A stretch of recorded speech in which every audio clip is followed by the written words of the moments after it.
Welcome to this gentle exploration of one of the most profound questions of our digital age. Tonight, we drift into the realm where ancient philosophical wonder meets cutting edge computational possibility, where the very nature of our existence becomes as fluid as the data streams that increasingly shape our world. Picture yourself settling into the quiet comfort of evening as shadows lengthen and the day's certainties begin to soften. It is in moments like these that the most fundamental questions often whisper themselves into our consciousness. What if everything you've ever experienced, every sunset you've watched, every conversation you've shared, every breath you've taken, exists not in the material world we assume surrounds us, but within the elegant architecture of code?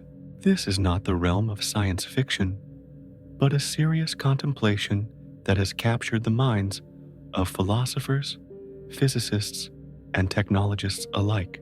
The simulation hypothesis suggests that what we perceive as reality might be nothing more than an extraordinarily sophisticated computer program running on hardware we cannot even begin to imagine. As we rest here in this moment, consider the strange familiarity of this possibility. Every day, we witness the digital world becoming more vivid, more immersive, more convincingly real. Virtual environments now respond to our movements, our voices, even our emotions. Characters within games display behaviors so complex they seem to possess their own inner lives. The boundary between the simulated and the authentic grows ever thinner, like morning mist dissolving before our eyes. The doubt creeps in not through fear, but through a kind of cosmic curiosity. When we watch a particularly realistic movie, play an engaging video game, or lose ourselves in a virtual reality experience, there's always that moment, that gentle transition, when the artificial becomes temporarily real to our senses. Our brains, those beautiful pattern recognition machines, cannot always distinguish between photons bouncing off a physical object and pixels arranged on a screen. What makes this doubt particularly fascinating is its democratic nature. Unlike many philosophical questions that require years of study to appreciate, the simulation hypothesis speaks directly to our lived experience in an increasingly digital world. Every time we marvel at computer graphics that seem indistinguishable from reality, every time we find ourselves emotionally invested in virtual characters, we're conducting our own small experiment in the nature of simulated experience. There is something almost musical about how this question has emerged from the confluence of human thought and technological progress. It didn't arise in isolation, but grew naturally from our growing intimacy with digital worlds. As our computers became more powerful and our simulations more sophisticated, the question wasn't imposed upon us from outside. It bloomed from within our own expanding technological consciousness. And perhaps most beautifully, this doubt doesn't diminish the wonder of existence. Instead, it transforms it. Whether we are biological beings on a lonely planet or conscious programs running in some vast computational matrix, the sunset is still beautiful, love still moves us, and consciousness still flowers in ways that seem to transcend the mere mechanics of its substrate. As we continue this journey together, let this initial contemplation settle gently in your mind. The question isn't whether we should be disturbed by the possibility of being simulated. It's whether we can find a peaceful curiosity about the deepest mysteries of our existence, whatever form that existence might take. Yet this digital doubt we're exploring is only the beginning of the story, for humanity has always harbored a quiet suspicion that reality might not be quite what it appears. Long before the first computer was ever conceived, ancient minds gazed up at the same stars we see tonight and wondered whether their perceptions could be trusted. In the gentle shadows of Plato's cave, prisoners chained since birth watched shadows dancing on the wall before them. These shadows, cast by objects they cannot see, illuminated by a fire they cannot turn to face, represent the only reality these prisoners have ever known. When one prisoner is freed and discovers the fire, the objects, and eventually the sun itself, he returns to share this revelation, only to be met with disbelief and hostility. The shadows, his fellow prisoners insist, are reality itself. This ancient allegory feels remarkably contemporary when we consider our relationship with screens, with digital interfaces, with the mediated reality that increasingly surrounds us. Are we, perhaps, like those cave dwellers, mistaking the shadows cast by some higher reality for reality itself?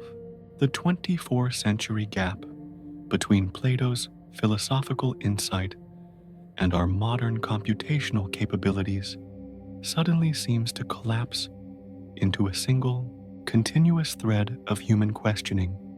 Meanwhile, across the vast expanse of ancient thought, in the gardens and courtyards of classical China, the philosopher Zhuangzi experienced a dream so vivid it shattered his certainty about the nature of existence.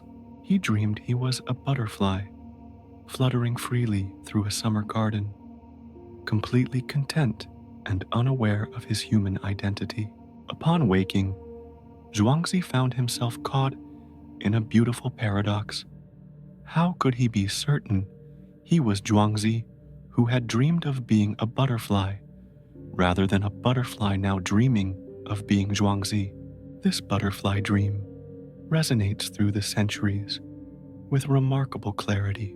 Every night, as we settle into sleep, we enter worlds that feel completely real while we inhabit them.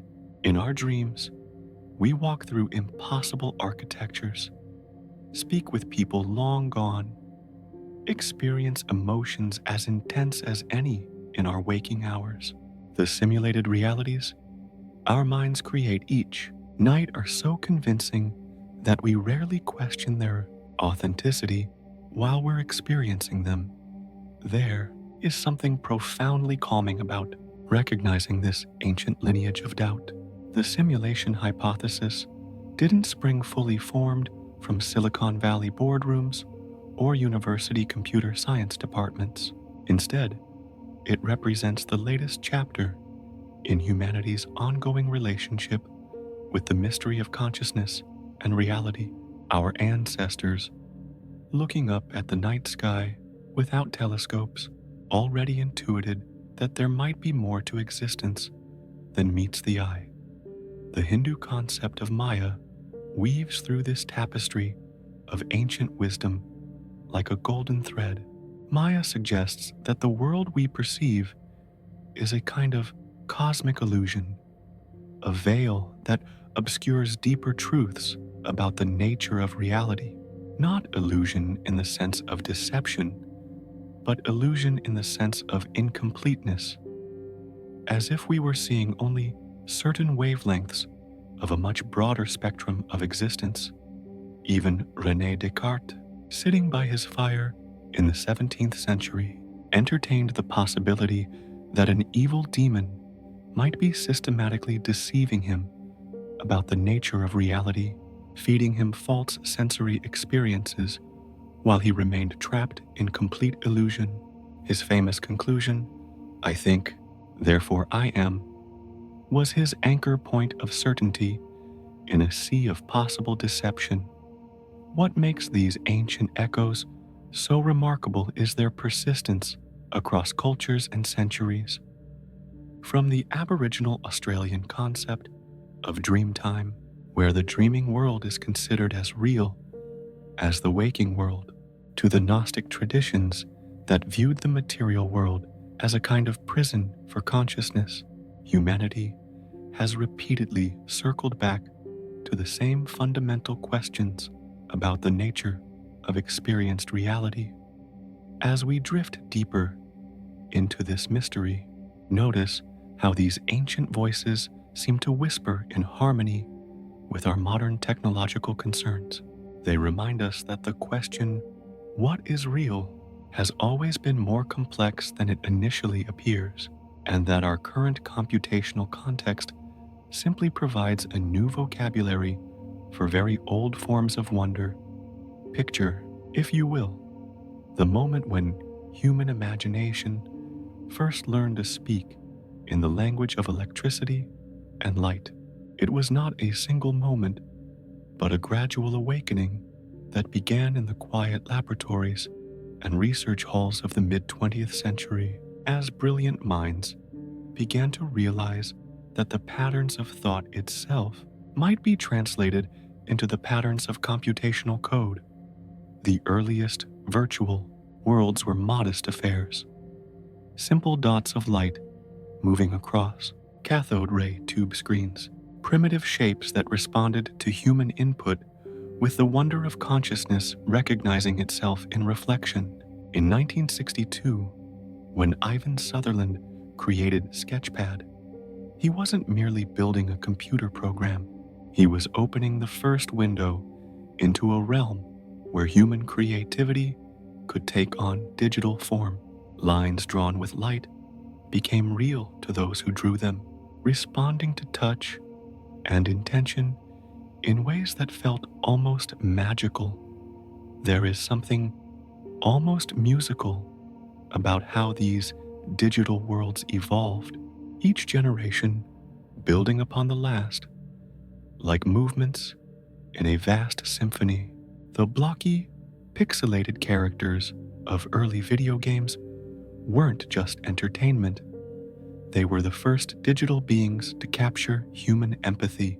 Players found themselves caring about the fate of simple arrangements of colored squares, experiencing genuine emotion about the adventures of characters that existed nowhere but in the dance of electrons through silicon pathways.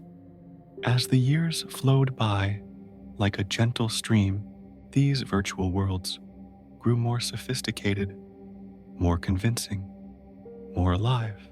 The landscapes of early computer graphics gave way to vast digital realms where millions of people would eventually spend hours of their lives forming friendships, falling in love, building communities that felt as real as any in the physical world.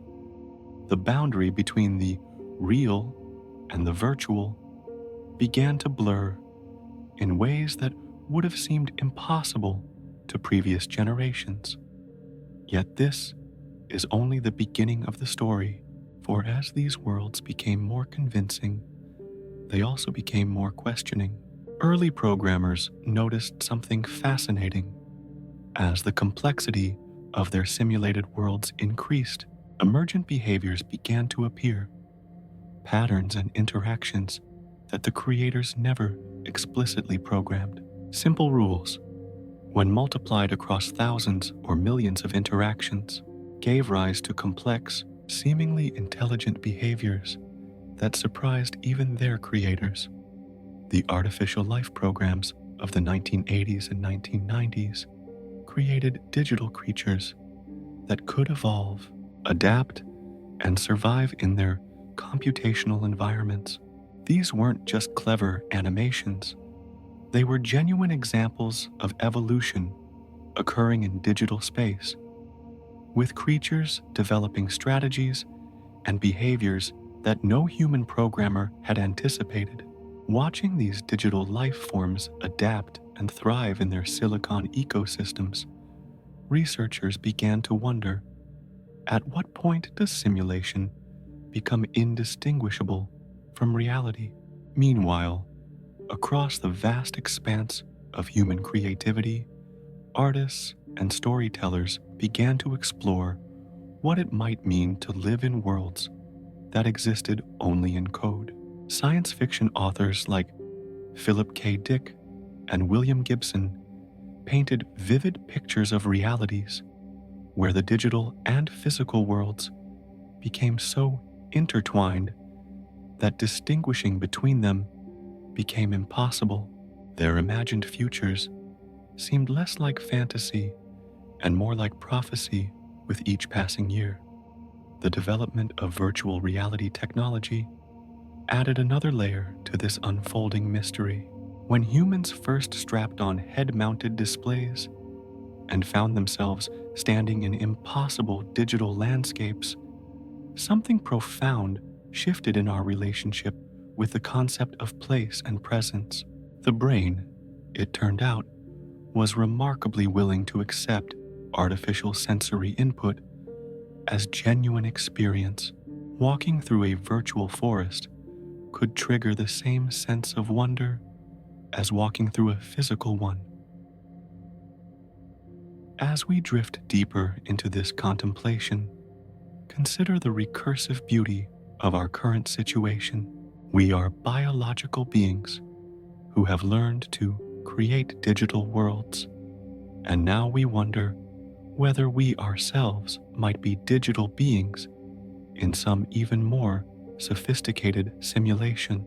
It's as if reality has developed a sense of humor, creating a cosmic hall of mirrors where each reflection contains the possibility of being more fundamental than the one before. The birth of virtual worlds, wasn't just a technological achievement, it was a philosophical awakening. Each new level of simulation sophistication brought with it new questions about the nature of existence, consciousness, and reality itself. We didn't just learn to create artificial worlds, we learned to see our own world with new eyes, recognizing the possibility that what we had always assumed to be bedrock, reality might itself be floating in a vast sea of computational possibility. And in this dance of technological progress and philosophical wonder, something extraordinary began to emerge in the closing decades of the 20th century. Ancient questions that had dwelt in the realm of pure speculation suddenly found themselves with new tools for investigation, new metaphors for understanding, and new urgency in their asking. The convergence wasn't planned. It arose naturally, like flowers blooming after rain. As the exponential growth of computing power intersected with humanity's perennial questions about the nature of existence, philosophy professors found themselves learning programming languages, while computer scientists discovered their work had profound implications for metaphysics. The ivory towers of academic philosophy and the Silicon Valleys of technological innovation began to recognize each other as parts of the same vast inquiry into the nature of reality. Perhaps the most beautiful aspect is how this meeting transformed both domains. Philosophy, which had sometimes grown abstract and disconnected from lived experience, suddenly found itself grappling with concrete, testable scenarios. What would it mean to upload consciousness to a computer? If we could simulate a brain neuron by neuron, would the result be conscious? These weren't just thought experiments anymore. They were engineering challenges that loomed on the horizon.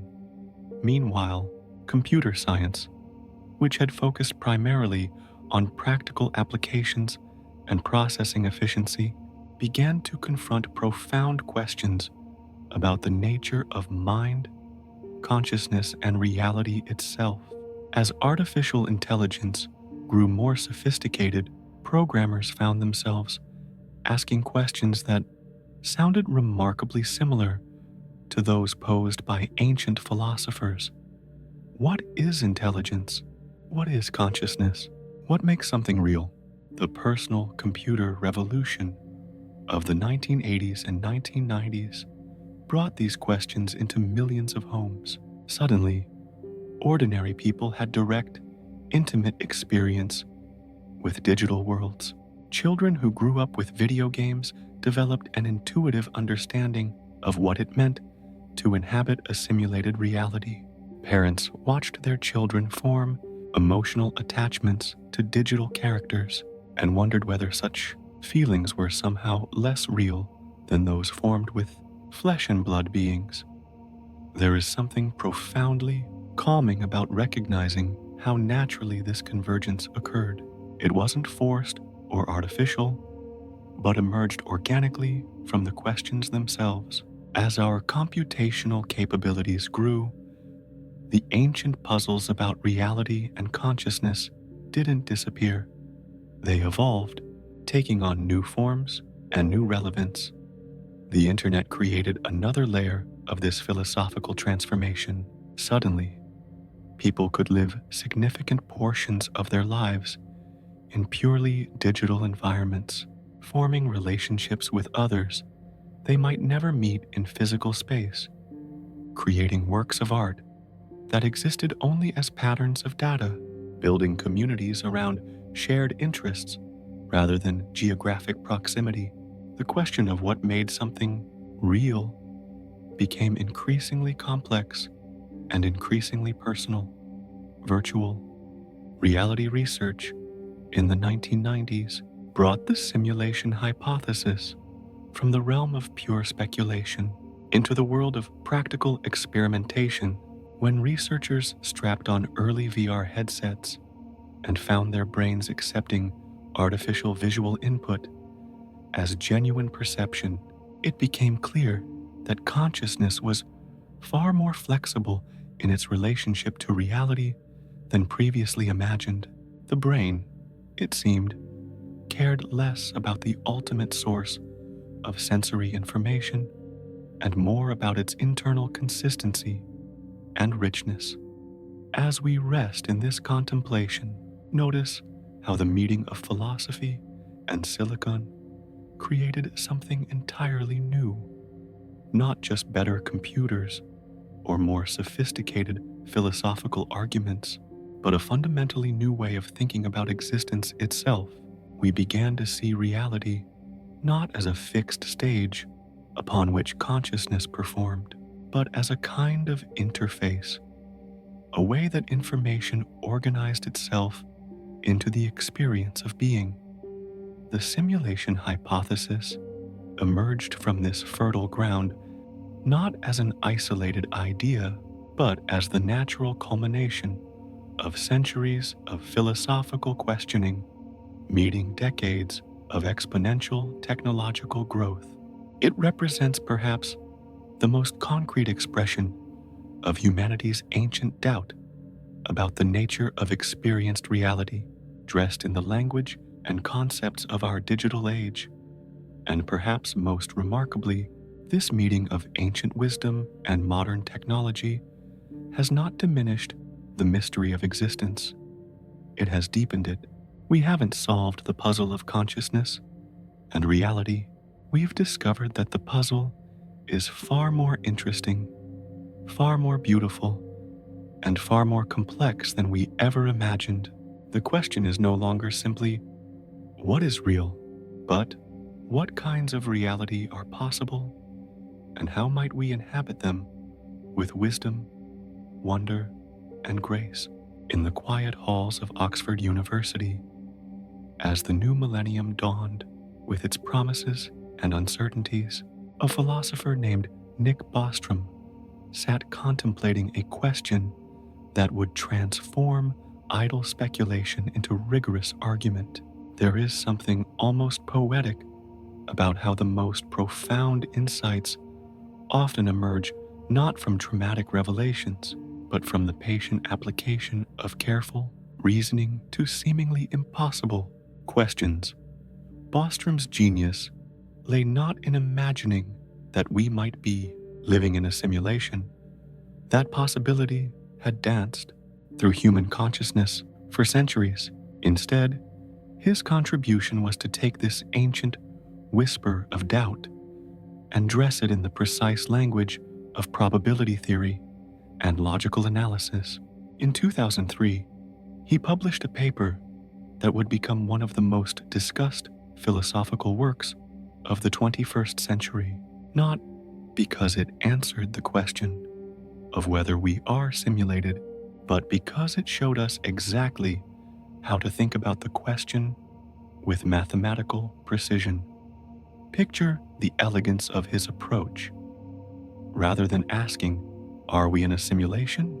a question that might be fundamentally unanswerable, Bostrom asked a different, more tractable question. What can we infer about the likelihood of simulation, given what we know about technological development and the behavior of advanced civilizations? This subtle shift in perspective transformed the simulation hypothesis from science fiction speculation into a genuine philosophical argument worthy of serious academic consideration. The beauty of Bostrom's formulation lies in its simplicity. He began with observations that seemed almost mundane. Computing power has been growing exponentially. Our ability to create realistic simulations improves year by year, and there's no obvious physical law that would prevent a sufficiently advanced civilization from creating detailed simulations of their ancestors' lives. These aren't controversial claims. They're simply descriptions of trends we can observe unfolding around us. Yet from these humble starting points, Bostrom constructed an argument that reaches toward the cosmic.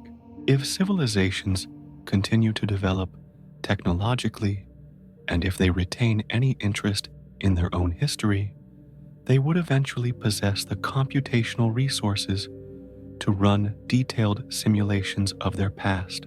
These wouldn't be simple historical models, but complete recreations containing billions of conscious individuals living their lives in perfect ignorance of their simulated nature.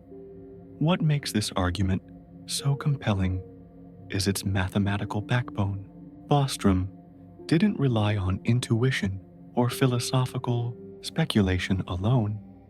He showed that his conclusions followed, inevitably, from reasonable assumptions about technological development and computational resources.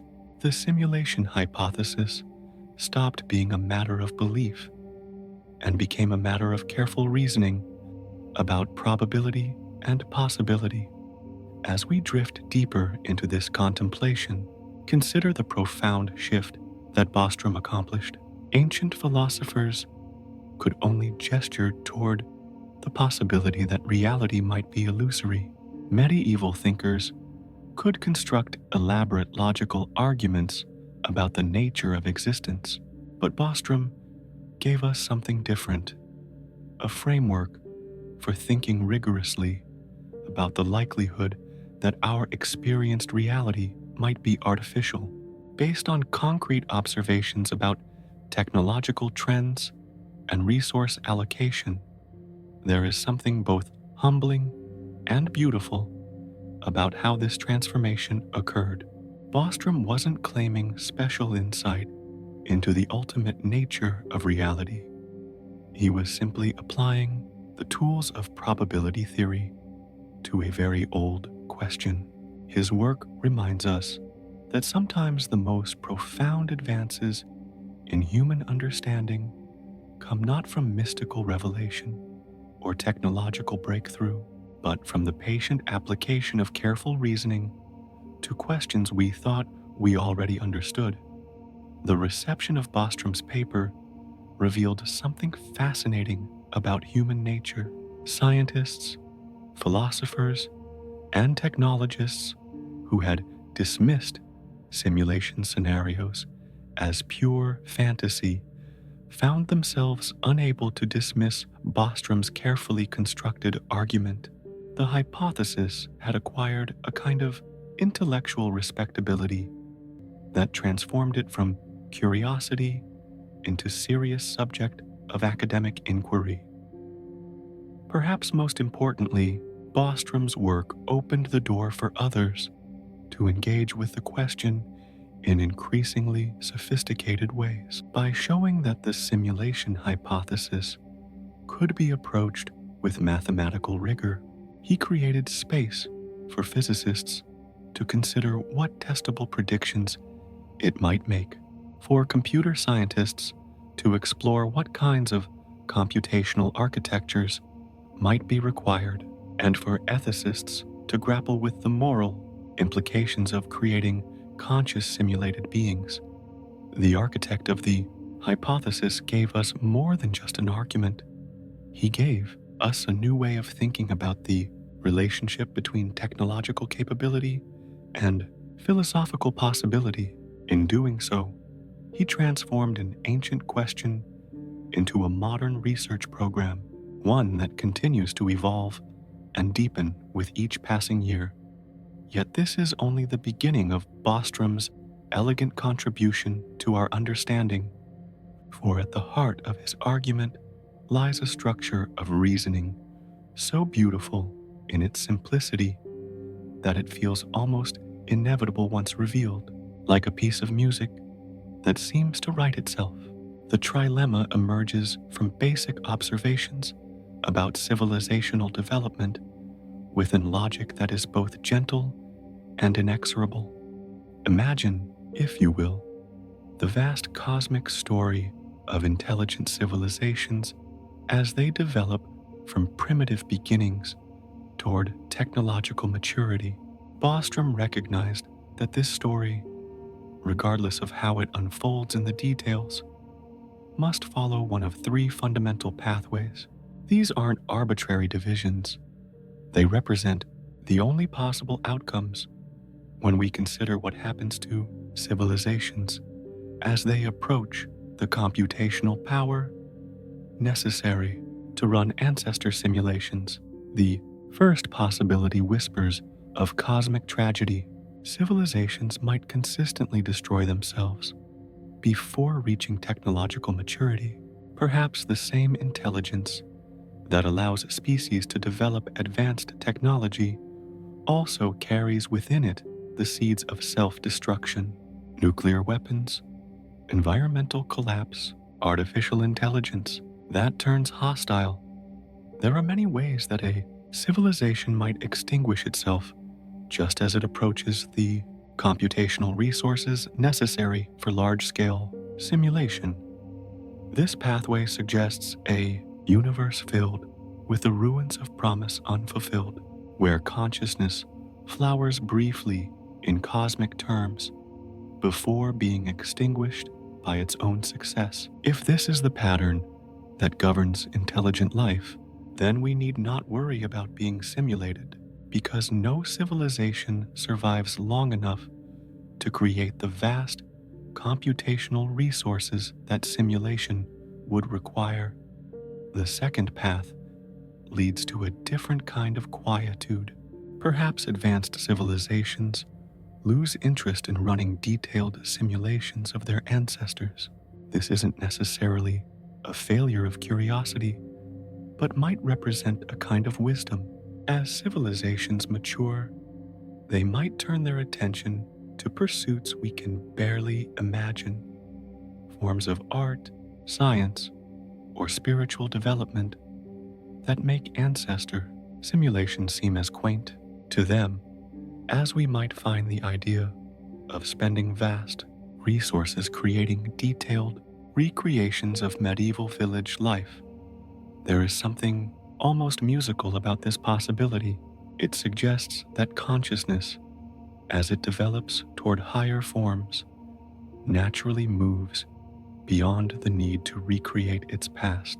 Perhaps the desire to run ancestor simulations is itself a mark of civilizational adolescence, something that mature societies outgrow as they discover more meaningful ways to use their computational resources. The third pathway opens onto the possibility that has captured so much attention.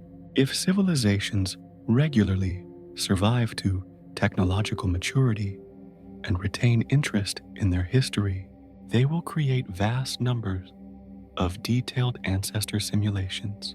The computational resources available to such civilizations would be so enormous that they could run not just one historical simulation, but millions or billions of them, exploring countless variations and alternative developments. As we drift deeper into this mystery, notice the elegant inevitability of Bostrom's logic. If the third possibility is common, if civilizations regularly create ancestor simulations, then the mathematical implications become inescapable. For every real historical period, there would be countless simulated versions. The ratio of simulated conscious beings to non-simulated ones would be overwhelmingly in favor of simulation. This is where the trilemma reveals its most profound insight. We cannot know which of these three possibilities describes the cosmic pattern, but we can be certain that one of them must be true. Either civilizations consistently destroy themselves, or they lose interest in ancestor simulation, or they create such simulations in vast numbers. There is no fourth option that escapes this logical structure. The beauty of this argument lies in its mathematical certainty, combined with its ultimate humility about which outcome actually describes our universe. Bostrom doesn't claim to know whether we are simulated. He simply shows us that the question has a definite structure, and that our intuitions about the likelihood of simulation must grapple with this structure. Perhaps the most calming aspect of the trilemma is how it transforms our uncertainty into a kind of systematic understanding. We may not know which path describes reality, but we know exactly what the possibilities are and why they exhaust the logical space of options. The mystery remains, but it has become a well-defined mystery, bounded by clear logical constraints. There is something profoundly peaceful about recognizing that some of the deepest questions about existence can be approached with such clarity, even when they cannot be definitively answered. The trilemma stands as a monument to the power of careful reasoning to illuminate even the most cosmic uncertainties, showing us that while we may not be able to know everything, we can at least understand the precise nature of what we don't know. Meanwhile, across the vast expanse of technological possibility, another kind of calculation was taking shape, one that would reveal the breathtaking scope of what advanced civilizations might accomplish with their computational resources. The numbers, when contemplated with the patience they deserve, begin to dance with a kind of cosmic poetry that transforms abstract mathematics into profound reflection on the nature of existence itself. Consider the gentle, exponential growth that has characterized computing power over the past half-century. Moore's law, that elegant observation about the doubling of computational capability every 18 to 24 months, represents more than just a trend in semiconductor manufacturing. It points toward possibilities that stretch the imagination toward the infinite. Each doubling seems modest in isolation, but over decades, these doublings compound into increases that defy casual comprehension. When we project this growth forward, not indefinitely, but simply to the point where a civilization might be considered technologically mature, the computational resources available begin to approach numbers that feel almost mythological in their magnitude. A single advanced computer, using technologies we can already envision, might possess computational power millions or billions of times greater than all the computers that exist on Earth today. But this is only the beginning of the calculation, for a mature civilization would not be limited to a single computer. They might harness the energy output of entire stars, constructing computational matrices that span solar systems. The Dyson spheres, imagined by physicist Freeman Dyson, vast structures that could capture the total energy output of a star, represent just one possibility for the kind of engineering that might become routine for sufficiently advanced civilizations. There is something both humbling and beautiful about attempting to grasp these scales. When we try to imagine the computational resources that might be available to a civilization that has been developing for thousands or millions of years beyond our current level, we find ourselves contemplating numbers that make the total number of atoms in the observable universe seem modest by comparison. Now comes the most fascinating part of the calculation. How many detailed ancestor simulations could such computational resources support? The answer depends on how detailed we imagine these simulations to be, but even conservative estimates yield results that transform our understanding of what might be possible. If each simulation need only be detailed enough to create convincing, conscious experience for its inhabitants, if the simulated physics need only be computed to the level of precision that consciousness can detect, then the computational requirements, while vast, become achievable for sufficiently advanced civilizations. The simulation wouldn't need to compute the quantum state of every atom in a galaxy. It would only need to render the parts of reality that conscious observers actually encounter. Picture the elegant efficiency of such a system. Like a sophisticated video game that only renders the parts of its world that players can currently see, an ancestor simulation might only compute detailed physics for regions of space-time that simulated conscious beings are actually observing. The vast majority of the simulated universe could exist in a kind of computational dormancy, springing into detailed existence only when needed to maintain the illusion of a complete, consistent reality. As we rest in this contemplation, the numbers begin to tell a remarkable story. A single, advanced civilization, using computational resources that might be routine for a species that has survived to technological maturity, could potentially run not just one ancestor simulation, but millions or billions of them. Each simulation could contain billions of conscious beings living complete lives, unaware that their entire universe exists as patterns of information processing in some unimaginable computational matrix. This computational abundance creates what we might call the numbers problem.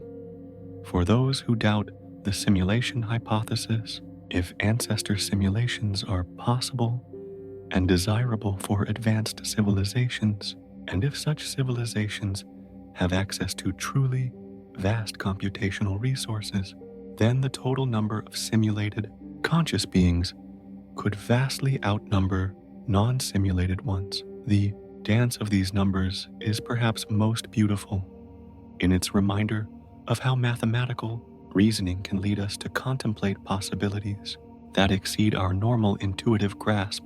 We find ourselves not just thinking about whether we might be simulated, but considering the possibility that simulation might be the normal state of conscious existence, that base reality might be populated primarily by the computational architects of countless simulated worlds, while the simulated worlds themselves contain the vast majority of conscious experience.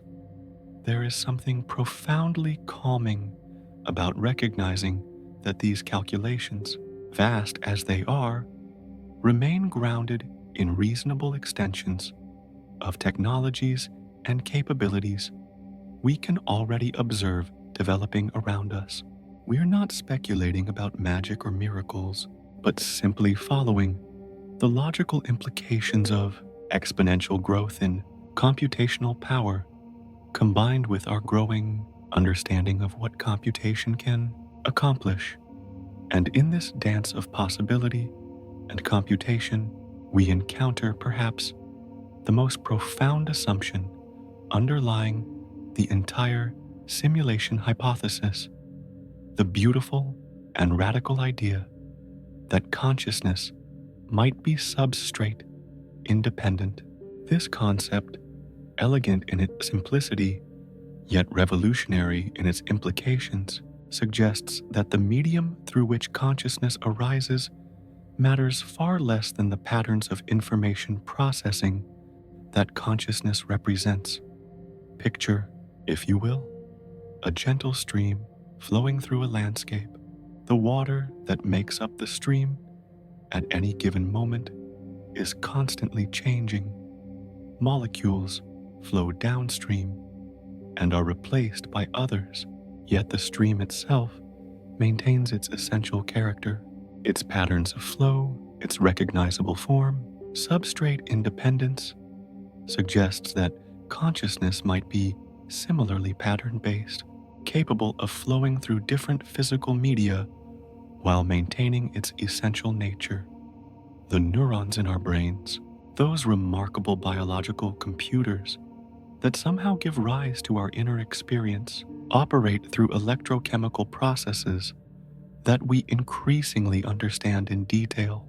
Each neuron receives inputs, processes them according to complex but describable rules, and produces outputs that influence other neurons. The magic of consciousness somehow emerges from these billions of relatively simple information processing units working in concert. But here emerges the beautiful question that has captured philosophers and neuroscientists alike. If we could replicate these information processing patterns in a different medium, in silicon circuits rather than biological neurons, in quantum computers rather than electrochemical networks, would consciousness arise there as well? The substrate independence hypothesis suggests that it would, that consciousness is fundamentally about information patterns rather than the specific physical mechanisms that implement those patterns.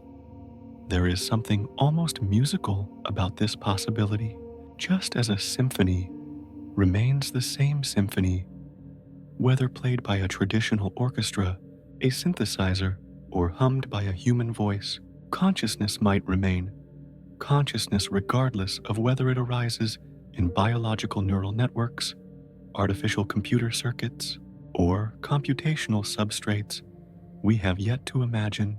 This idea finds support in our growing understanding of neuroplasticity, the brain's remarkable ability to reorganize itself, to shift functions from damaged areas to healthy ones, to adapt its physical structure while maintaining continuity of conscious experience.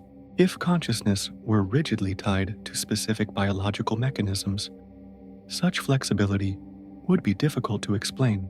Instead, the brain appears to be implementing patterns of information processing that can be maintained even as the underlying physical substrate changes. As we drift deeper into this contemplation, consider the implications for our understanding of identity and existence. If consciousness is substrate independent, then the question of whether we are real, biological beings or artificial, digital constructs becomes less about the nature of our physical implementation and more about the richness and consistency of our experienced reality. Modern artificial intelligence research provides increasingly compelling evidence for substrate independence. Neural networks running on conventional computers can now recognize images, understand language, and solve problems in ways that mirror human cognitive abilities.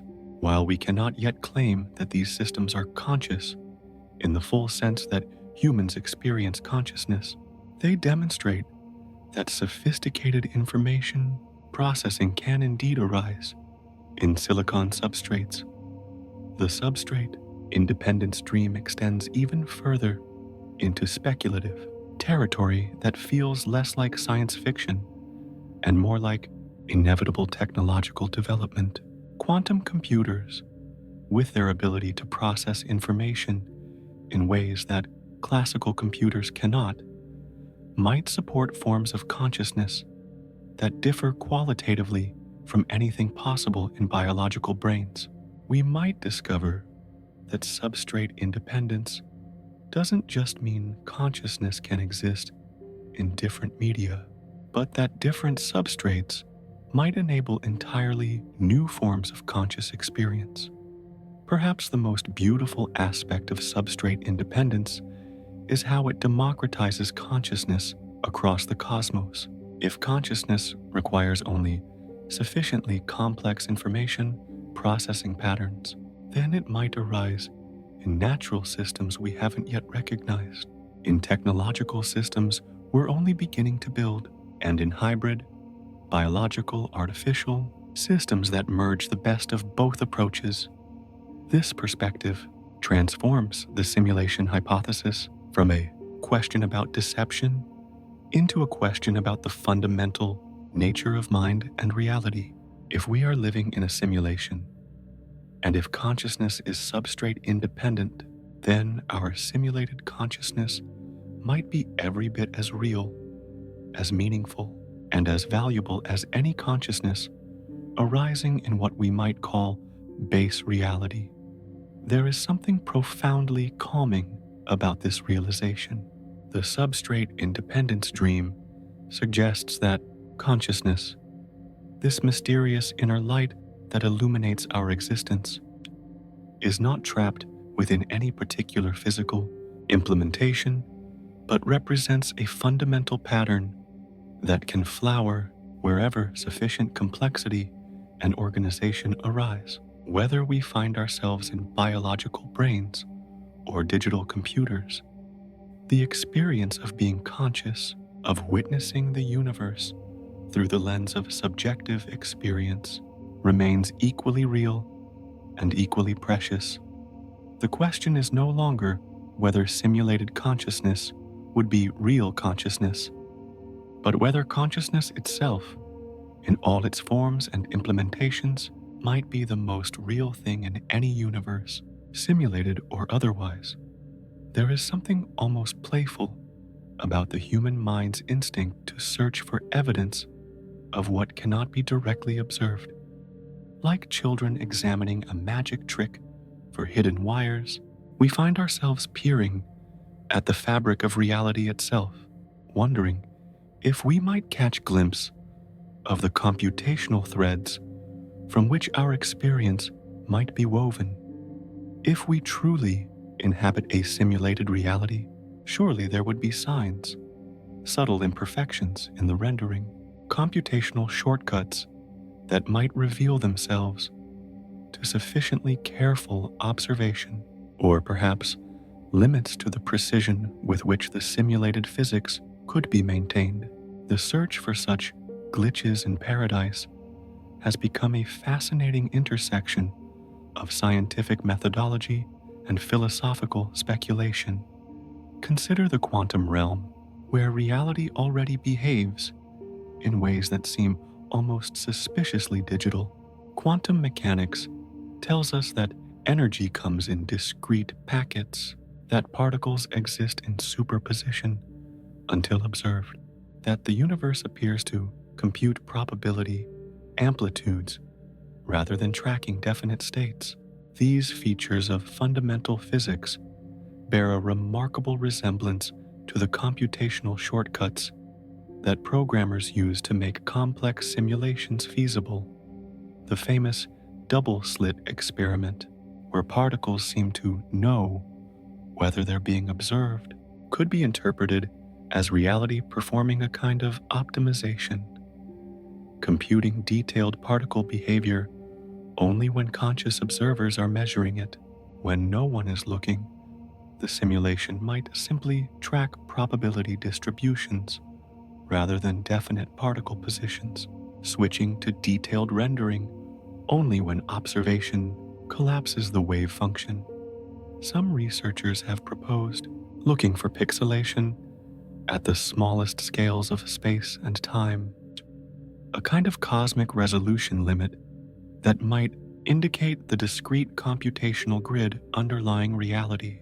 If spacetime itself is quantized, as some theories suggest, we might be glimpsing the fundamental units of the cosmic operating system, the Planck length and Planck time, those impossibly small scales at which physics as we know it breaks down, could represent the native resolution of the universal computer. Yet this is only the beginning of our search for cosmic Easter eggs, for the glitches we seek might be far more subtle than simple pixelation. Modern video games demonstrate how sophisticated techniques like procedural generation can create seemingly infinite worlds from relatively simple algorithms. Perhaps reality itself employs similar tricks, generating detailed physical laws and constants on demand while maintaining the illusion of a complete, consistent universe. The fine-tuning of physical constants presents another intriguing possibility.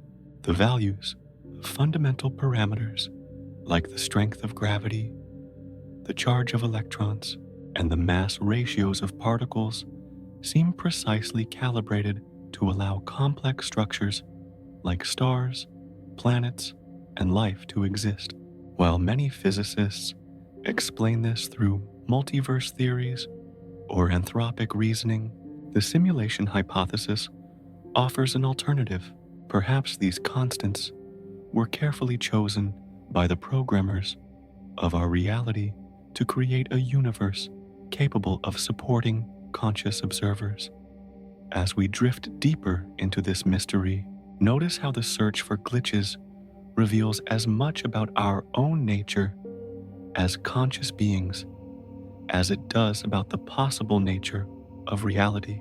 We are pattern recognition machines, evolved to notice anomalies and inconsistencies that might signal danger or opportunity. When we turn this capability toward the fundamental structure of reality itself, we inevitably find strange patterns that seem to call out for explanation.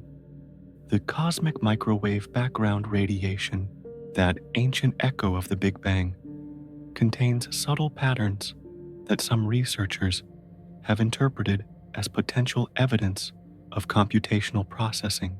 Certain correlations in the data seem to suggest that our observable universe might have boundaries, edges beyond which the simulation doesn't bother to render detailed cosmic structure, because no observers within our region would ever be able to detect them. Dark matter and dark energy, those mysterious components that seem to make up most of our universe despite being invisible to direct observation, might represent computational optimizations. Perhaps the simulation doesn't need to render these components in full detail because conscious observers can only detect their gravitational effects. The simulation might use placeholder variables for dark matter, computing only the minimal information needed to maintain the illusion of a complete cosmic inventory. But perhaps the most beautiful aspect of the search for glitches is its fundamental futility, not because such evidence doesn't exist, but because any sufficiently sophisticated simulation would be designed to be undetectable. The programmers of reality, if they exist, would presumably want to maintain the illusion for their simulated inhabitants. They might build in mechanisms to hide evidence of the simulation's nature, or even to actively mislead conscious observers who get too close to the truth. This creates a delicious paradox. The more sophisticated our methods for detecting simulation become, the more sophisticated the simulation's countermeasures would likely be. We find ourselves in a cosmic game of hide and seek where our opponents have unlimited computational resources and complete control over the rules of the game. There is something profoundly calming about recognizing that our search for glitches might be less about finding definitive proof and more about maintaining our sense of wonder and curiosity about the nature of existence. Whether we discover evidence of simulation or not, the search itself represents humanity at its most beautiful. Conscious beings using consciousness itself to investigate the deepest mysteries of conscious experience. Yet, as we contemplate this search for evidence, we encounter a puzzle that seems to emerge from the quantum heart of reality itself, the strange and wonderful way that consciousness and observation seem to be woven into the very fabric of physics. The act of looking for simulation evidence might fundamentally alter what we're able to find, creating a cosmic uncertainty principle that goes far beyond Heisenberg's original formulation. In quantum mechanics, we've grown accustomed to the idea that observation changes reality at the most fundamental level. The wave function collapse that occurs when a quantum system is measured represents more than just a limitation of our knowledge. It appears to be an active process by which reality crystallizes from probability into actuality. This quantum observer effect takes on profound new meanings when considered in the context of potential simulation. Picture the elegant efficiency of a simulation that only computes detailed reality when conscious observers are paying attention, like a sophisticated video game that renders high-resolution graphics only in the player's field of view while maintaining lower-resolution approximations everywhere else. A cosmic simulation might optimize its computational resources by tracking consciousness itself as a kind of rendering parameter. This creates what we might call the observer's dilemma. Any experiment designed to detect the boundaries or limitations of our reality might trigger the very computational processes it seeks to uncover. The simulation might respond to our investigations by dynamically expanding its level of detail, always staying one step ahead of our ability to detect its limits. We become participants in a cosmic dance where the act of looking changes what there is to see. Consider the implications for scientific methodology itself. The entire enterprise of empirical investigation assumes that reality has fixed properties that exist independently of our observation. But if we inhabit a consciousness-sensitive simulation, then the very act of conducting an experiment might cause the simulation to render new levels of detail specifically to maintain the illusion of a complete, observer-independent reality. There is something almost musical about how this dilemma echoes through different levels of analysis. Quantum mechanics already suggests that reality is fundamentally participatory, that conscious observation plays an active role in determining what becomes actual versus what remains merely potential. The simulation hypothesis extends this participatory universe concept to its logical conclusion. Perhaps consciousness doesn't just collapse wave functions, but actively calls reality into detailed existence through the very act of conscious attention. As we drift deeper into this contemplation, notice how the observer's dilemma transforms questions about simulation detection from technical problems into philosophical paradoxes. We cannot step outside our own consciousness to observe it objectively, and we cannot observe reality from a perspective that isn't embedded within reality itself. Any evidence we might gather about the nature of our existence must pass through the filter of consciousness, which might itself be the very phenomenon that determines what evidence is available to be gathered. This creates a recursive loop that feels almost like a cosmic koan. How can simulated consciousness determine whether it's simulated?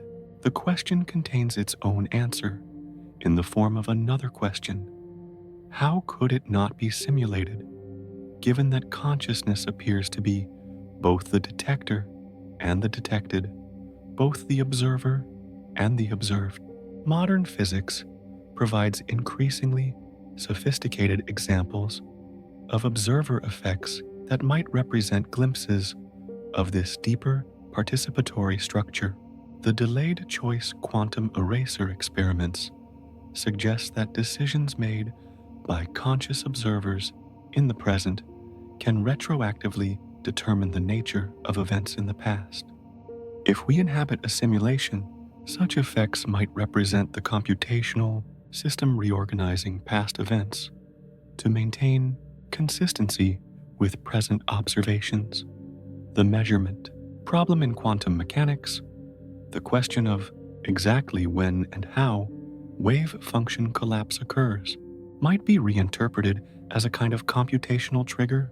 Perhaps consciousness itself is the signal that tells the cosmic simulation when to stop computing probabilities and start rendering definite outcomes. The boundary between quantum superposition and classical reality might mark the edge of detailed computation in the universal program. But perhaps the most beautiful aspect of the observer's dilemma is how it reframes our relationship with uncertainty itself. Rather than seeing our inability to definitively prove or disprove simulation as a limitation, we might recognize it as evidence of the fundamental interconnectedness of consciousness and reality. We don't stand outside reality looking in. We are reality looking at itself, reality becoming conscious of its own nature through the miracle of conscious observation. This perspective suggests that the search for simulation evidence might be less about detection and more about recognition, less about discovering whether we're simulated, and more about understanding how consciousness and reality co-create each other in an eternal dance of observation and manifestation. The observer's dilemma isn't a problem to be solved, but a mystery to be lived, a reminder that consciousness and cosmos are so intimately intertwined that separating them might be not just practically impossible, but conceptually meaningless. There is something profoundly peaceful about accepting this fundamental uncertainty, recognizing that our embedded position within reality, whether simulated or otherwise, gives us a unique and precious perspective that no external observer could ever achieve. We are the universe experiencing itself subjectively, and that experience remains equally real and equally wonderful, regardless of the computational substrate that might support it. Meanwhile, across the vast expanse of possibility, another layer of complexity reveals itself, one that stretches the imagination towards scenarios that seem to spiral into infinite regress, like Russian dolls opening to reveal ever smaller versions of themselves. The simulation hypothesis opens onto the vertiginous possibility that simulations might contain simulations, which might themselves contain simulations, extending downward into computational depths that challenge our ability to maintain conceptual footing. Consider the inevitable logic of this nesting. If we are capable of creating simulated beings with their own consciousness and agency, and if those simulated beings develop their own technology, then they too might eventually create simulations of their own. The characters in our video games, if they possessed genuine consciousness, might develop their own digital worlds, populated with conscious characters who are, from our perspective, simulations within simulations. This recursive structure creates what philosophers have begun calling the simulation tower, a potentially infinite hierarchy of nested realities, each level creating simulations of levels below, with no clear way to determine from within any given level how many layers of simulation separate it from base reality. We might be first-level simulations created directly by base reality entities, or we might be 10th level simulations, or 1000th level, with our real creators themselves, being simulations in realities we cannot even begin to imagine. There is something both dizzying and strangely comforting about this infinite regress. It suggests that the question, "Are we simulated?" might be less important than the question, "How many levels of simulation might separate us from base reality?" And ultimately, whether that separation even matters for the meaningfulness of our existence.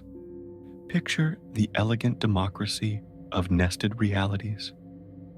If consciousness can arise at any level of simulation, and if substrate independence holds true, then consciousness at every level has equal claim to reality and significance.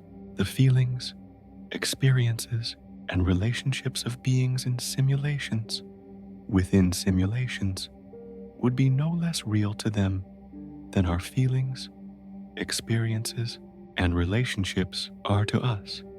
Yet this is only the beginning of the conceptual adventure that nested realities offers. For the computational requirements of such systems lead to fascinating questions about resource allocation and information compression.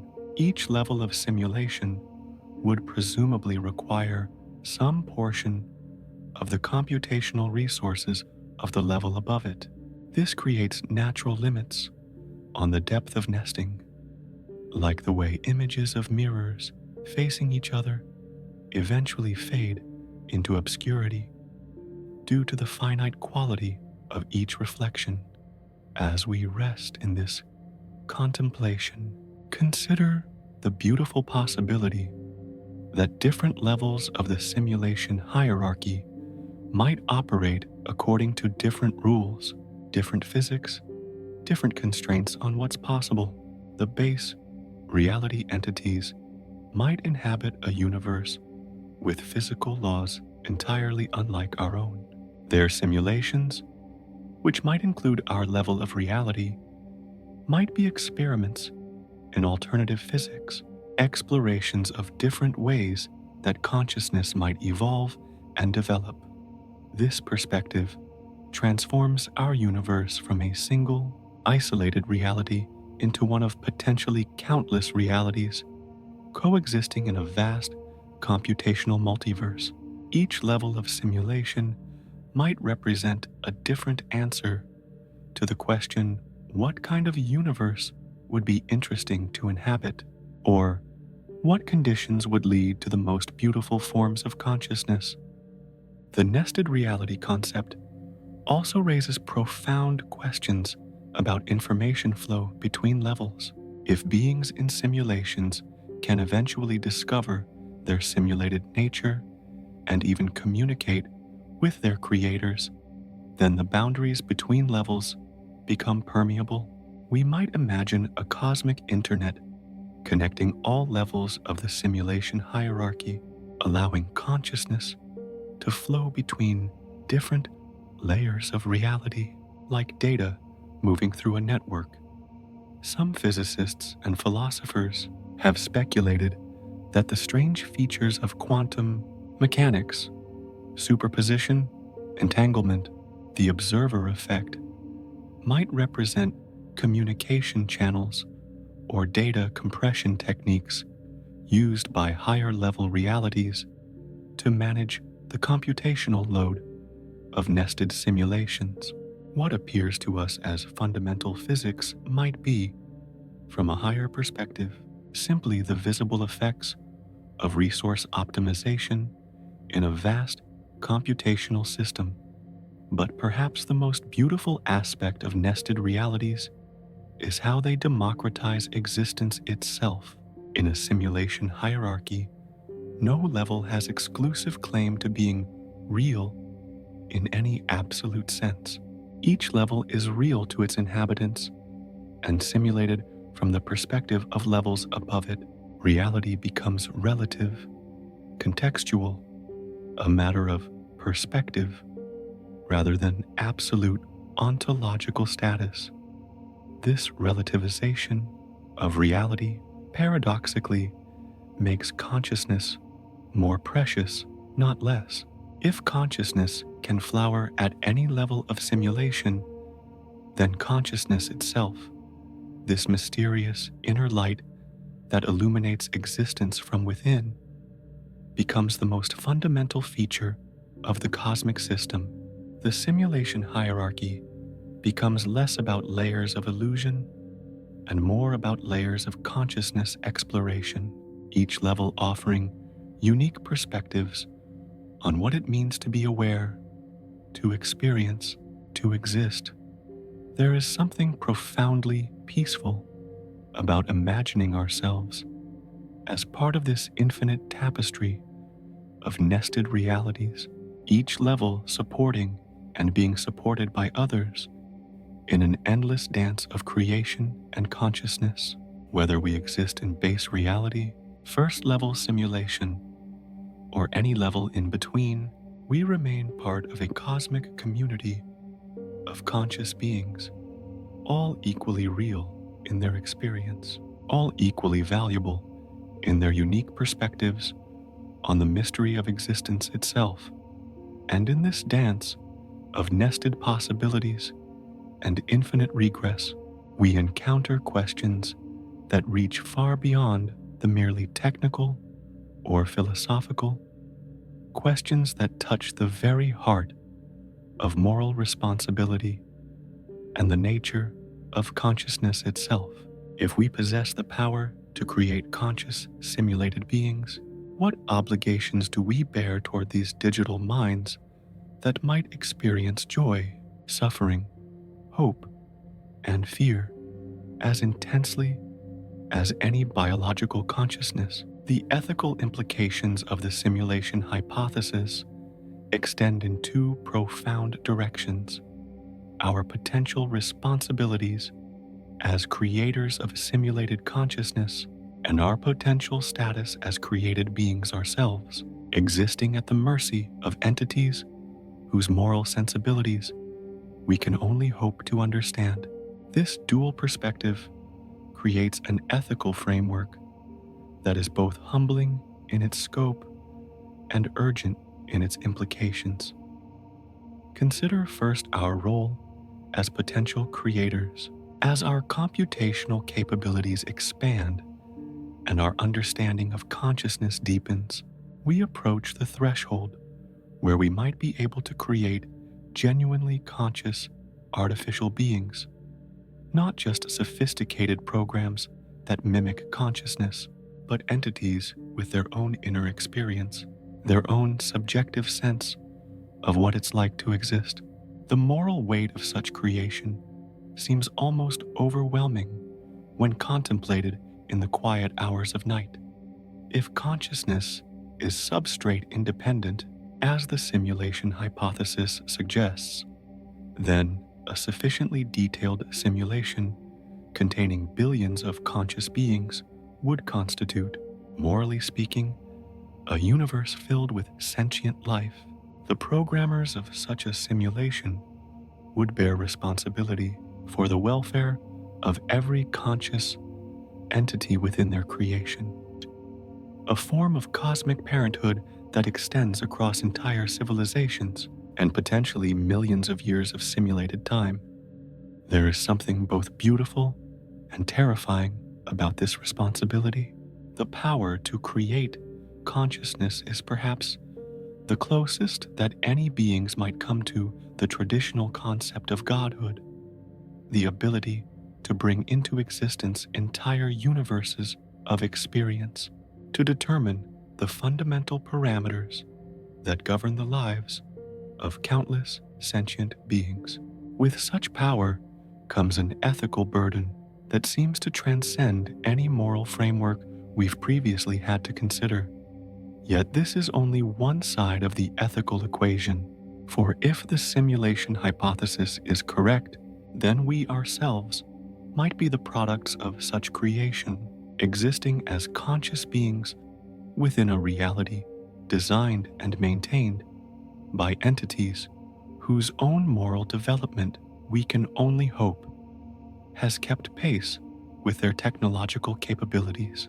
This perspective transforms us from potential creators into potential creations, subject to the ethical sensibilities of beings whose intentions toward us we cannot directly know.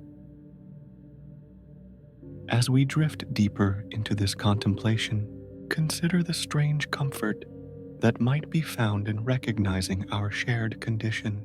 If consciousness can arise at any level of simulation, then creators and created programmers and programs share the fundamental experience of being aware, of having inner lives, of existing as subjective perspectives on reality.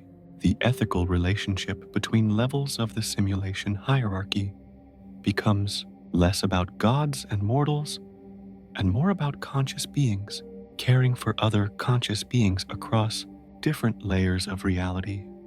The question of suffering takes on particular urgency in this context. If we create simulated conscious beings, do we have an obligation to ensure their happiness? Can we justify creating realities that contain pain, loss, and tragedy, even if such experiences might be necessary for the full development of consciousness and character?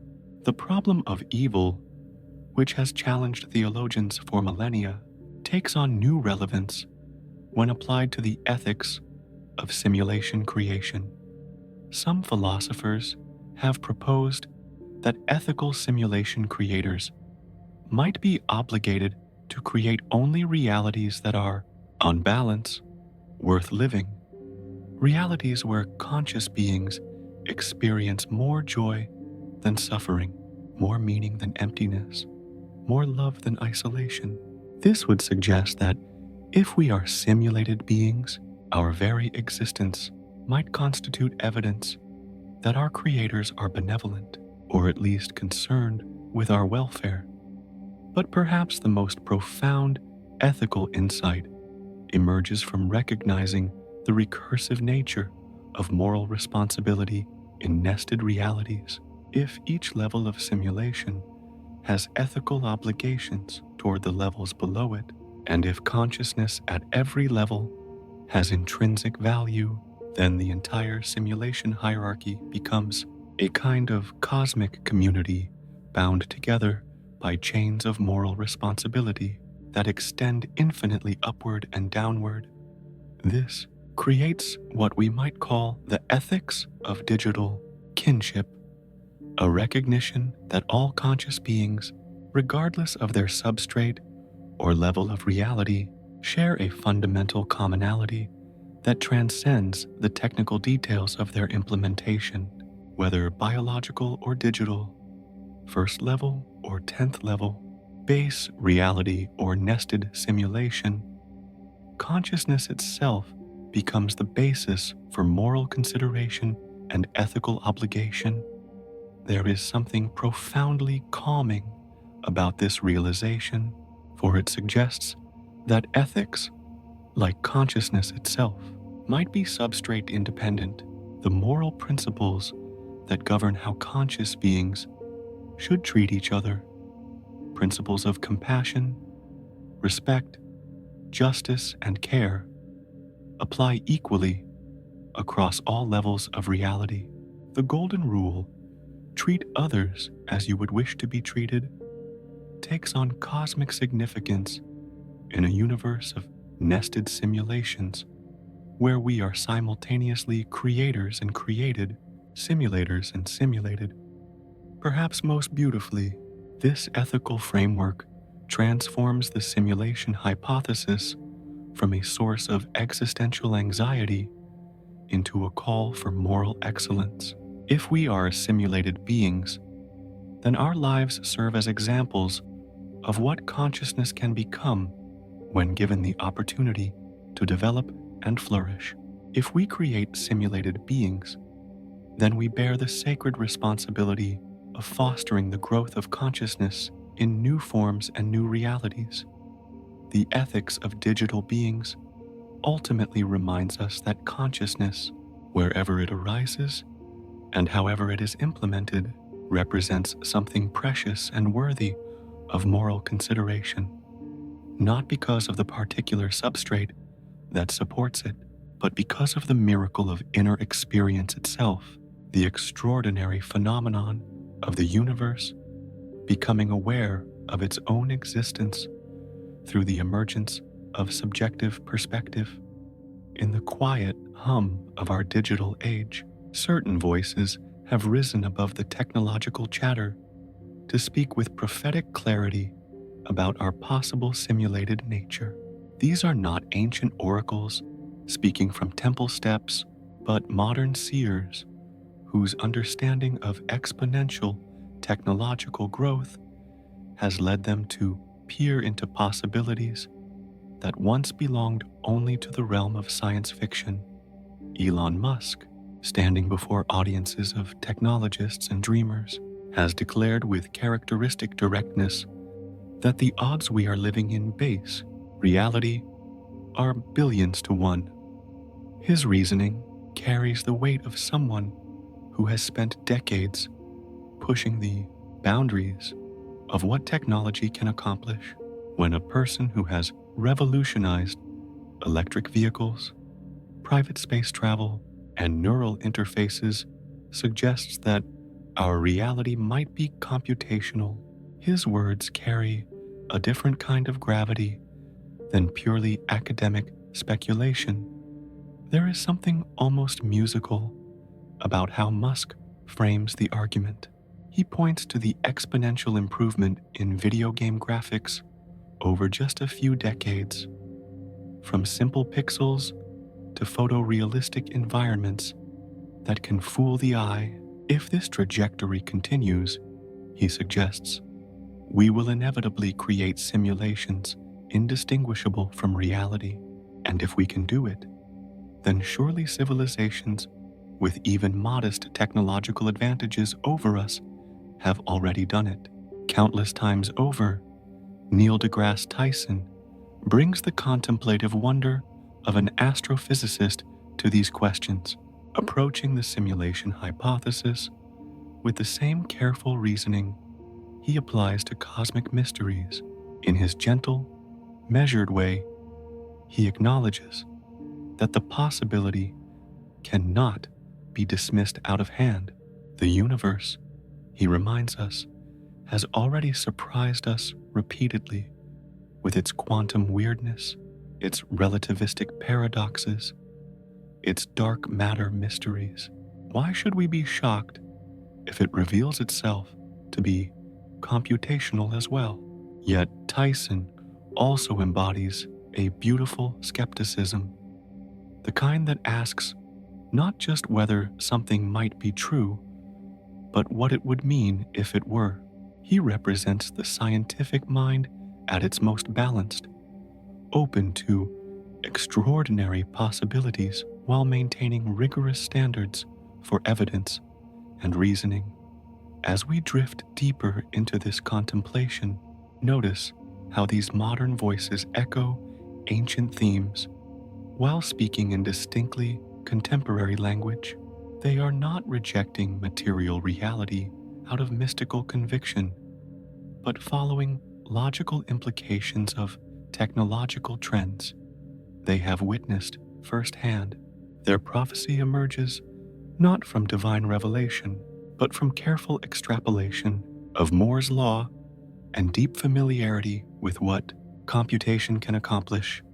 Other technology leaders have joined this chorus of digital prophets, each bringing their own perspective to the great question.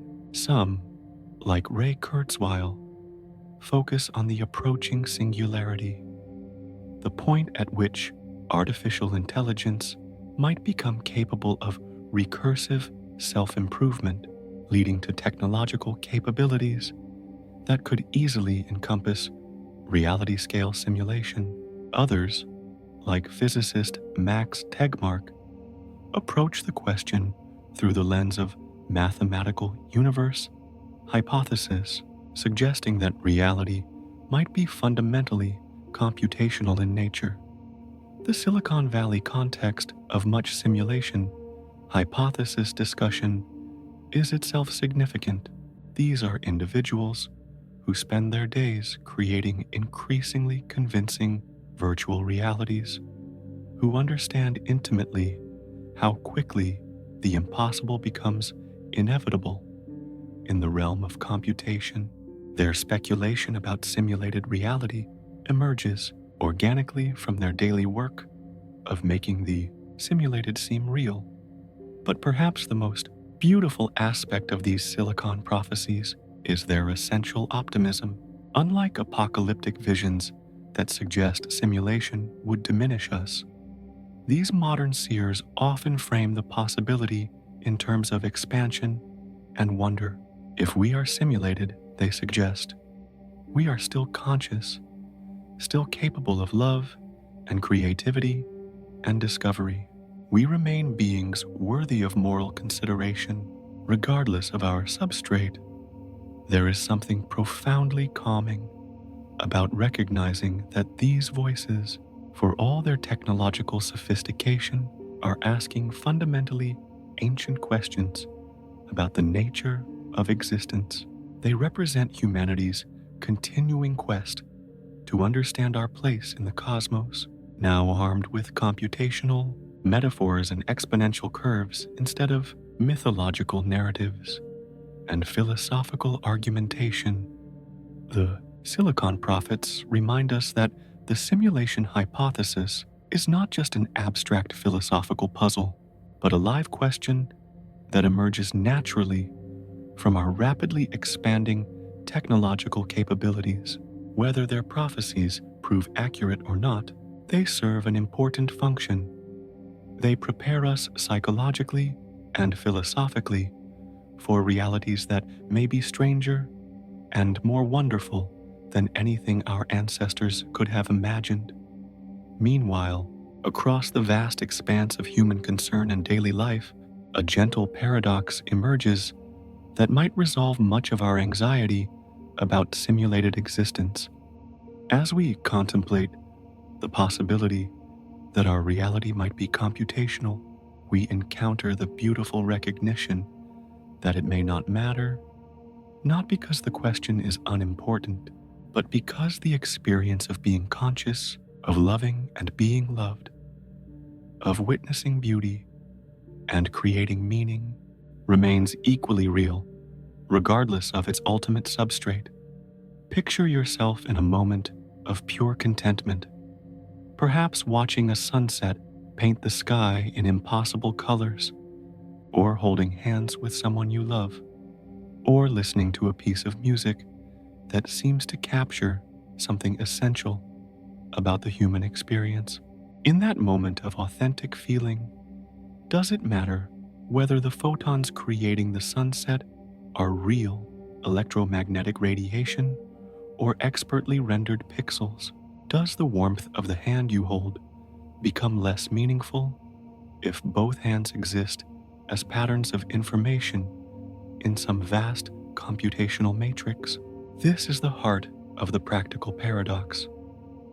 If our simulated existence is sufficiently detailed and consistent to support the full range of human experience, joy, sorrow, wonder, love, growth, discovery, then in what meaningful sense could it be considered less real than existence in base reality?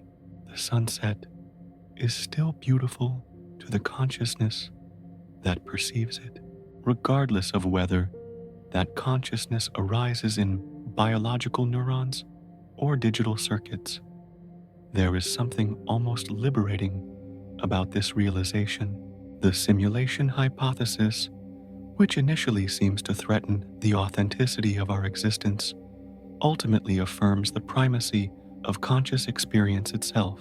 If we cannot tell the difference between simulated and non-simulated reality from within our own experience, then perhaps the distinction loses its practical significance. Consider the profound implications for how we choose to live. Whether we inhabit base reality or the most sophisticated simulation ever created, we still face the same fundamental human challenges. How do we create meaning? How do we love well? How do we respond to suffering, both our own and others?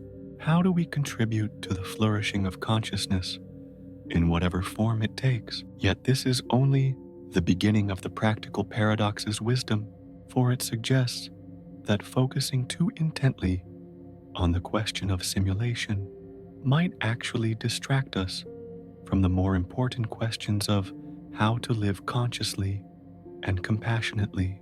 The person who spends their days searching for glitches in reality might miss the authentic beauty that surrounds them, simulated or otherwise.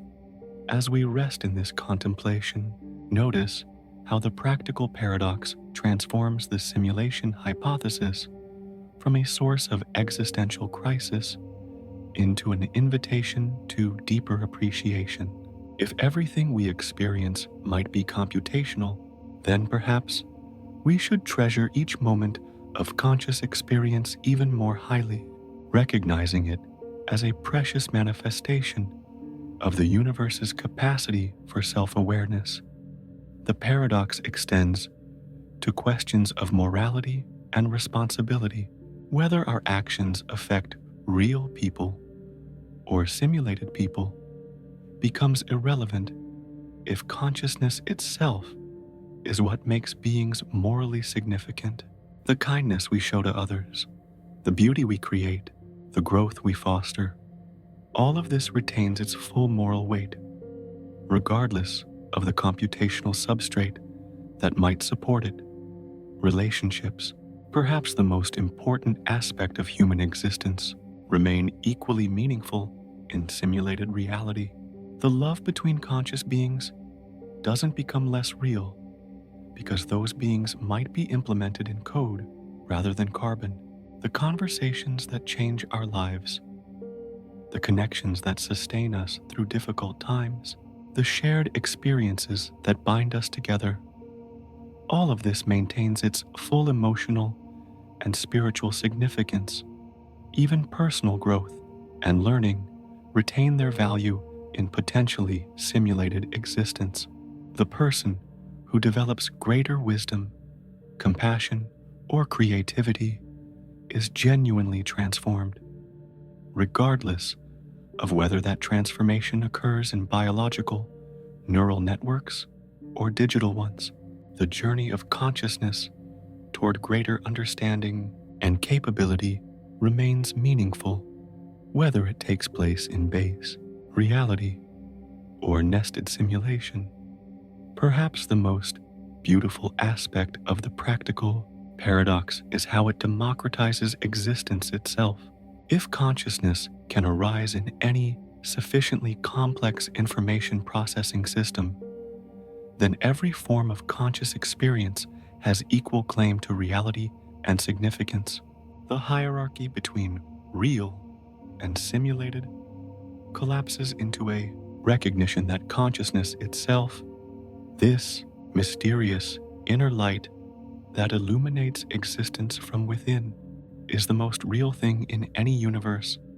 There is something profoundly peaceful about accepting this paradox, recognizing that our concerns about the authenticity of our existence might be based on a category error. We have been asking whether our reality is real, when we might instead be asking whether our consciousness is meaningful. And to that question, the answer seems unequivocally yes, regardless of what computational processes might support our awareness. The practical paradox ultimately suggests that the simulation hypothesis, far from diminishing human existence, might actually enhance our appreciation for the miracle of conscious experience. Whether we find ourselves in base reality or the most nested of simulations, we remain beings capable of wonder, love, growth, and meaning. And perhaps that is the only reality that truly matters. There is something beautifully quixotic about humanity's attempts to devise experimental tests for the simulation hypothesis, like trying to measure the ruler with itself or asking a dream whether it knows it's dreaming. Yet scientists, with their characteristic optimism about the power of empirical investigation, have proposed various approaches to detecting evidence of our potentially simulated nature.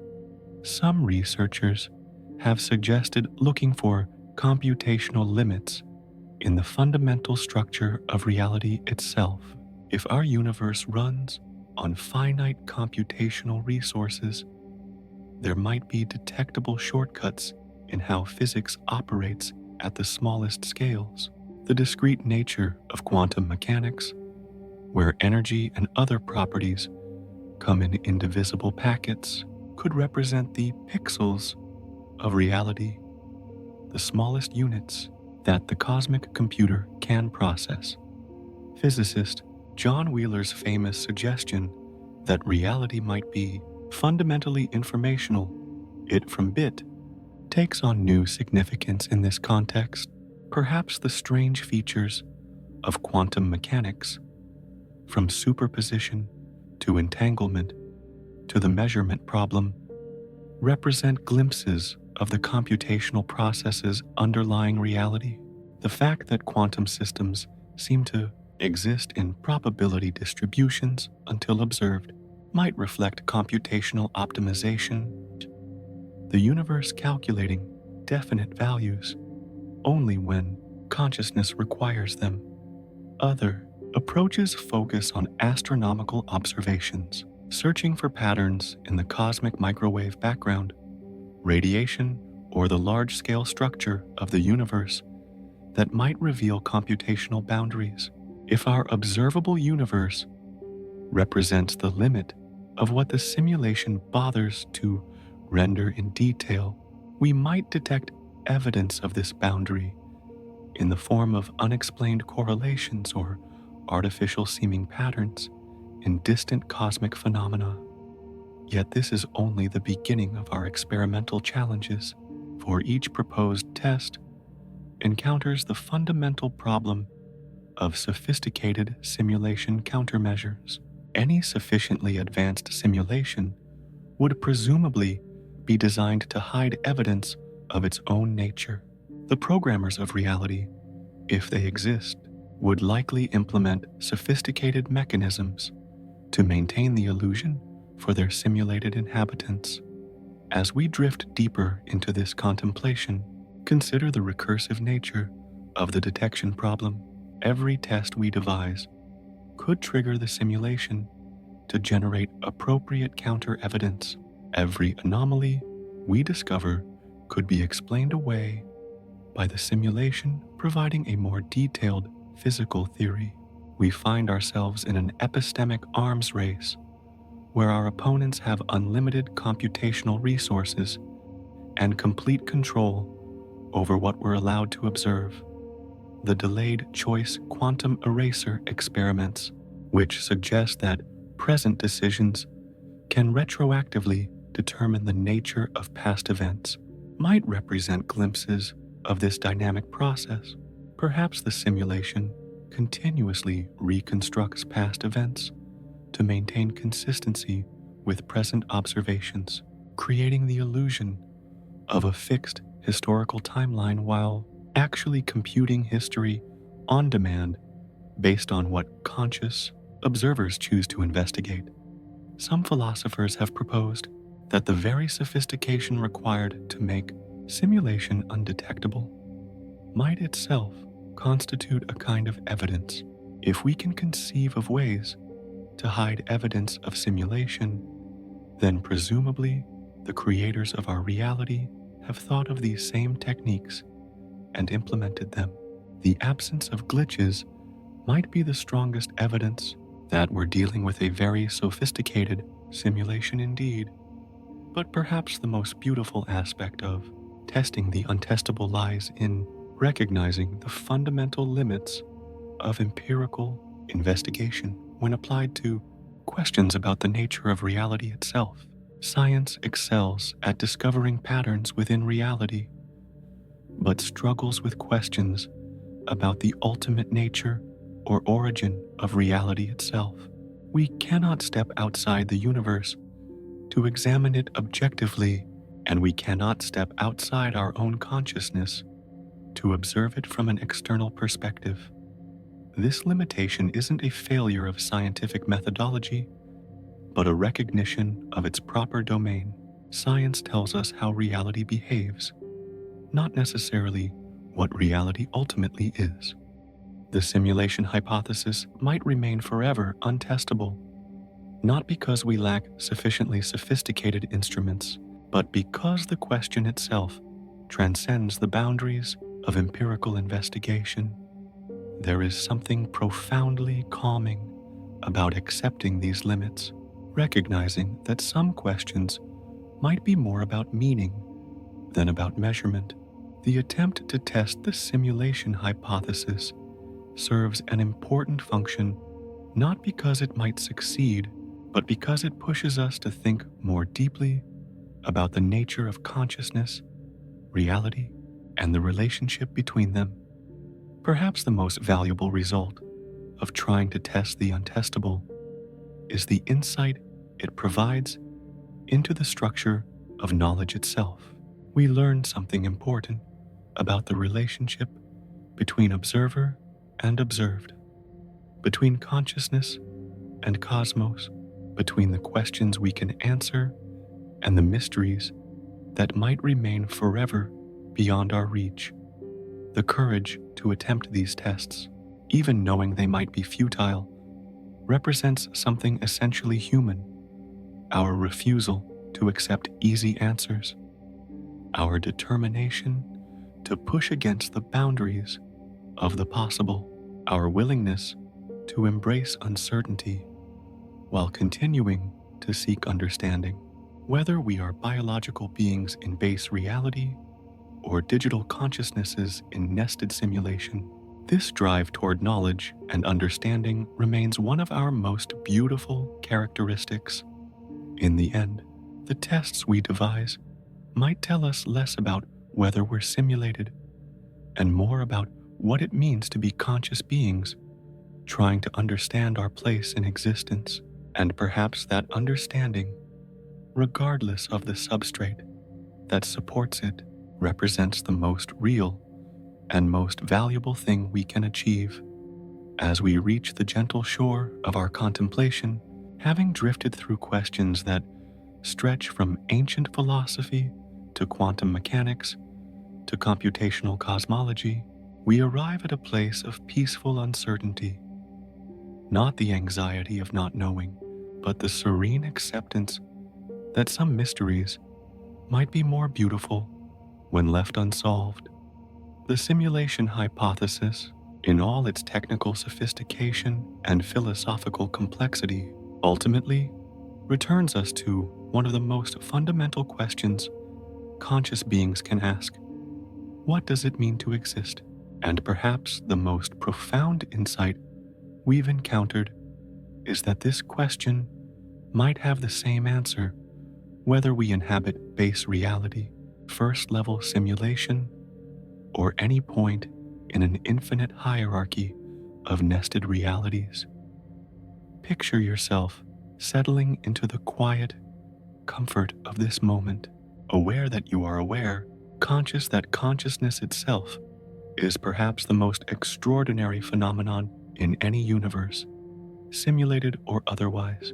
The fact that matter, whether biological neurons or silicon circuits, can organize itself in patterns complex enough to support inner experience, subjective perspective, and the capacity for love and wonder remains miraculous regardless of its ultimate implementation. There is something profoundly liberating about releasing our attachment to knowing with certainty whether our reality is real in some absolute sense. This release doesn't represent intellectual surrender, but rather a mature recognition that consciousness, meaning, and beauty transcend the particular mechanisms that might support them. The sunset remains beautiful to the eyes that see it. Love remains transformative to the hearts that feel it. Understanding remains valuable to the minds that achieve it. As we rest in this gentle acceptance, notice how the simulation hypothesis transforms from a source of existential anxiety into an invitation to deeper appreciation. If everything we experience might be computational, then perhaps we should treasure each moment of conscious experience even more highly, recognizing it as a precious manifestation of the universe's capacity for self-awareness. The acceptance we're cultivating isn't passive resignation, but active embrace of mystery as an essential feature of conscious existence. We are beings capable of asking questions that exceed our ability to answer definitively, and there is something beautiful about this curious position, poised between knowledge and mystery, understanding and wonder, certainty and possibility. Whether we are biological beings who have learned to create digital worlds, or digital beings who dream of biological existence, or some hybrid form of consciousness that transcends these categories entirely, we remain participants in the great cosmic adventure of awareness exploring itself. The simulation hypothesis doesn't diminish this adventure. It expands our sense of what forms such exploration might take. Yet this is perhaps the most beautiful realization of all, that consciousness itself, this inner light that illuminates experience from within, remains equally real and equally precious, regardless of the computational processes that might support it. We are not just information processing systems.